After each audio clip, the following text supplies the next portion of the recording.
Microwave oven कैसे इस्तेमाल करें?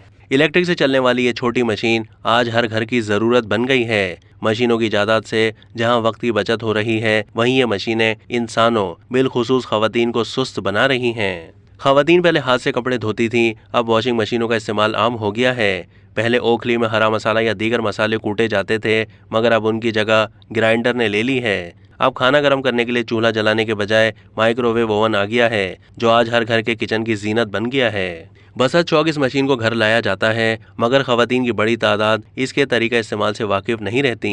बगैर इल्म वाकफियत माइक्रोवेव ओवन को इस्तेमाल करने लगती हैं। माइक्रोवेव ओवन में कभी भी स्टील या किसी धातु की प्लेट कतई ना रखें। हमेशा शीशा और कांच की वही प्लेट अंदर रखें जो माइक्रोवेव प्रूफ हो। धातु की बनी हुई कोई भी क्रॉकरी अंदर रखने से यह मशीन खराब हो सकती है। गोश्त, मछली और मुर्ग को प्लास्टिक के कवर में ना रखें, क्योंकि इन प्लास्टिक के कवर से ओवन में आग लग सकती है। अगर आपने एल्युमिनियम फॉइल के साथ कोई ग़िज़ा रखी है तो इसे अलहदा करके शीशे के बर्तन में ओवन में रखकर गर्म करें। माइक्रोवेव ओवन को बच्चों से दूर रखें।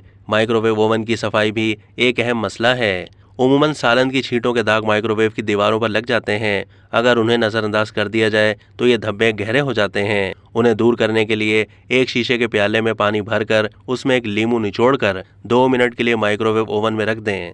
ऑफ करने के बाद प्याला बाहर निकालें और एक साफ स्पंज से माइक्रोवेव की दीवारें साफ कर लें। बहुत आसानी से सालन और चिकनाई के दाग साफ हो जाएंगे। माइक्रोवेव की मुज़िर शुआओं से बचने के लिए खाना हमेशा शीशे के ढक्कन से ढाँप कर गर्म करें।